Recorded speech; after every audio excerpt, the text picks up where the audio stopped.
इस वीडियो में हम स्टार्ट कर रहे हैं फ्रैक्शन के टाइप्स के साथ, जिसमें हम फर्स्ट टाइप ऑफ फ्रैक्शन, जिसे हम प्रॉपर फ्रैक्शन कहते हैं, को डिस्कस करेंगे।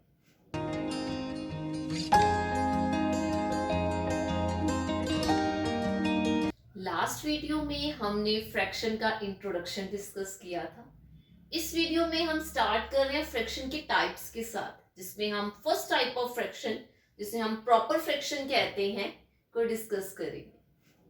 प्रॉपर फ्रैक्शन क्या है? A proper fraction is a number represent part of a whole. आपके पास कोई एक सिंगल ऑब्जेक्ट है, उसको आप पार्ट्स में डिवाइड करते हैं, इक्वल पार्ट्स में, और उन इक्वल पार्ट्स में से अगर कुछ शेडेड है, कुछ नॉन शेडेड हैं, और आप उनको नंबर फॉर्म में रिप्रेजेंट करना चाहते हैं, तो आप प्रॉपर फ्रैक्शन की फॉर्म में रिप्रेजेंट करेंगे। और यहाँ पर प्रॉपर फ्रैक्शन के कंसर्न में हमारे पास वन सिंगल ऑब्जेक्ट होता है, जिसे हम इक्वल पार्ट्स में डिवाइड कर कर फिर उसके कुछ पार्ट्स को प्रॉपर फ्रैक्शन की फॉर्म में लिखते हैं। कैसे? सपोज ये एक सर्कल है जिसे कुछ इक्वल पार्ट्स में डिवाइड किया गया, और मैंने इसके कुछ पार्ट्स को शेड कर दिया, लाइक ये 1 2 3। मैंने इस पूरे सर्कल के इक्वल पार्ट्स में से 3 पार्ट्स को शेड कर दिया और बाकी छोड़ दिए वैसे। अब अगर मुझे इसको फ्रैक्शनल फॉर्म में लिखना है, तो फ्रैक्शन तो न्यूमरेटर अपॉन डिनोमिनेटर ऐसे रिप्रेजेंट किया जाता है। तो यहाँ न्यूमरेटर के प्लेस पर क्या आएगा? न्यूमरेटर की प्लेस पर number of parts which have been considered. Like अगर मुझे यहाँ शेडेड पोर्शन का फ्रैक्शन फाइंड आउट करना है, तो यहाँ शेडेड पार्ट्स कितने हैं? 1 2 3। 3 न्यूमरेटर के प्लेस पर आएगा। क्यों? क्योंकि डिजायरेबल जो पार्ट्स हैं, मेरे शेडेड पार्ट्स हैं, वो 3 हैं। और डिनोमिनेटर के प्लेस पे क्या लिखा जाएगा? Denominator show the number of parts into which the whole is divided. इस पूरे सर्कल को मैंने जितने पार्ट्स में डिवाइड किया, उसे मैं डिनोमिनेटर की प्लेस पे लिखूंगी। कितने पार्ट्स हैं? 1 2 3 4 5 6 7 8। तो डिनोमिनेटर की प्लेस पर क्या आ जाएगा? 8। तो अगर इसे फ्रैक्शनल फॉर्म में रिप्रेजेंट करना है, तो शेडेड पोर्शन का फ्रैक्शन क्या आएगा? 3/8। और यहाँ न्यूमरेटर लेस देन है डिनोमिनेटर से। और वहीं अगर आप नॉन शेडेड पार्ट का फ्रैक्शन निकालना चाहें, जिसपे शेड नहीं है, उसके कितने पार्ट्स हैं? 1 2 3 4 5। तो नॉन शेडेड के कंसर्न में 5 पार्ट्स डिजायरेबल हैं, जिन्हें हमने शेड नहीं किया हुआ, और टोटल नंबर ऑफ पार्ट्स कितने हैं? 8। तो नॉन शेडेड पोर्शन का फ्रैक्शन क्या है? 5/8। यहां भी आप देखेंगे तो न्यूमरेटर लेस देन डिनोमिनेटर है। तो एक प्रॉपर फ्रैक्शन में न्यूमरेटर ऑलवेज लेस देन आता है डिनोमिनेटर से। इसीलिए जब नंबर लाइन पर प्रॉपर फ्रैक्शन को रिप्रेजेंट किया जाता है, तो वो ऑलवेज 0 और 1 के मिड में रिप्रेजेंट होती है। इसे कैसे लिखेंगे आप? अगर ये कोई नंबर लाइन है, तो यहाँ 1 के बाद 2 3 4 और भी आगे बहुत सारे नंबर्स होंगे, लेकिन प्रॉपर फ्रैक्शन कहाँ आएगी? 1 से लेफ्ट की तरफ। ये वाला जो पोर्शन है, इसमें हम प्रॉपर फ्रैक्शन को रिप्रेजेंट कर सकते हैं ऑन अ नंबर लाइन। क्यों? क्योंकि proper fraction always less than होगी 1 से। किसी एक ऑब्जेक्ट के ही तो पार्ट्स को फ्रैक्शनल फॉर्म में रिप्रेजेंट कर रहे हैं, तो वो लेस देन ही होंगे हमेशा 1 से। इसीलिए प्रॉपर फ्रैक्शन को लेस देन 1 कंसीडर करते हुए नंबर लाइन पर उसे 1 से लेफ्ट की तरफ को 0 और 1 के बीच में रिप्रेजेंट किया जाता है।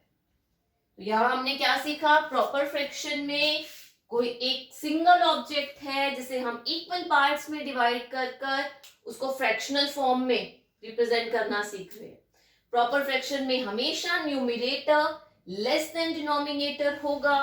प्रॉपर फ्रैक्शन को नंबर लाइन पर जब रिप्रेजेंट किया जाएगा, तो वो 1 से लेफ्ट की तरफ को रिप्रेजेंट होंगे। क्यों? क्योंकि प्रॉपर फ्रैक्शन लेस देन 1 है।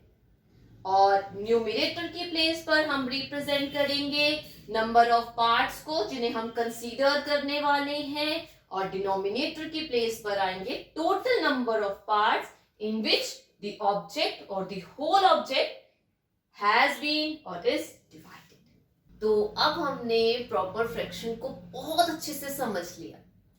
अब अगर हमें कुछ फ्रैक्शंस दे रखी हो तो हम बहुत इजीली उनको देखकर ये फाइंड आउट कर लेंगे कि वो प्रॉपर फ्रैक्शन है या नहीं है।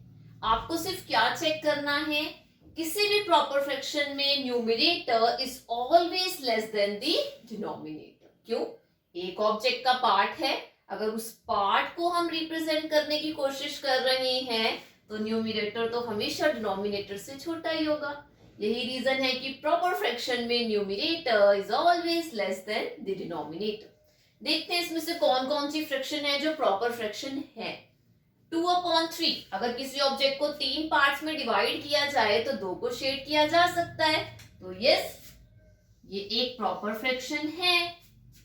7/11, देखिए न्यूमरेटर लेस देन है डिनोमिनेटर से, तो ये भी प्रॉपर फ्रैक्शन है। 8/9, न्यूमरेटर लेस देन है डिनोमिनेटर से, ये भी प्रॉपर फ्रैक्शन है। इसे आप कैसे समझेंगे? अगर कोई एक ऑब्जेक्ट लेकर उसे 9 इक्वल पार्ट्स में डिवाइड किया गया तो उसमें से 8 पार्ट को आप इजीली शेड कर सकते हैं। नेक्स्ट, न्यूमरेटर लेस देन है डिनोमिनेटर से, तो ये भी प्रॉपर फ्रैक्शन है। 1/9 भी एक प्रॉपर फ्रैक्शन है। As we know numerator is less than denominator. 9 parts में डिवाइड करो इक्वल पार्ट्स में किसी ऑब्जेक्ट को और 1 को शेड कर दो। नेक्स्ट देखिए 5/3, अगर मैंने किसी एक सिंगल ऑब्जेक्ट को 3 इक्वल पार्ट्स में डिवाइड किया, राइट, तो इन 3 इक्वल पार्ट्स में मैं 5 को कैसे शेड कर सकती हूँ, 5 पार्ट्स को कैसे शेड कर सकती हूँ, राइट। यही रीजन है कि इसे हम प्रॉपर फ्रैक्शन नहीं कहेंगे। और यहां देखिए न्यूमरेटर ग्रेटर देन हो गया डिनोमिनेटर से, इसीलिए ये प्रॉपर फ्रैक्शन नहीं है। नेक्स्ट कंडीशन में 2/5, 2 लेस देन है 5 से, न्यूमरेटर लेस देन है डिनोमिनेटर से, तो यस ये प्रॉपर फ्रैक्शन है। 11/2, सपोज मेरे पास एक सर्कल था जिसे मैंने 2 इक्वल पार्ट्स में डिवाइड कर दिया। अब इन 2 इक्वल पार्ट्स में अगर मुझे 11 पार्ट्स में शेड करना पड़े, पॉसिबल ही नहीं है, राइट। तो ऐसे में इसे मैं प्रॉपर फ्रैक्शन नहीं कहूंगी, है ना। यहाँ न्यूमरेटर ग्रेटर देन हो गया डिनोमिनेटर से, तो ये प्रॉपर फ्रैक्शन नहीं है। 16/7 में भी न्यूमरेटर ग्रेटर देन डिनोमिनेटर है, ये भी प्रॉपर फ्रैक्शन नहीं। आई होप प्रॉपर फ्रैक्शन का कंसेप्ट बहुत अच्छे से क्लियर हो गया होगा। जिस भी फ्रैक्शन में न्यूमरेटर लेस देन डिनोमिनेटर होगा उसे हम प्रॉपर फ्रैक्शन कहेंगे।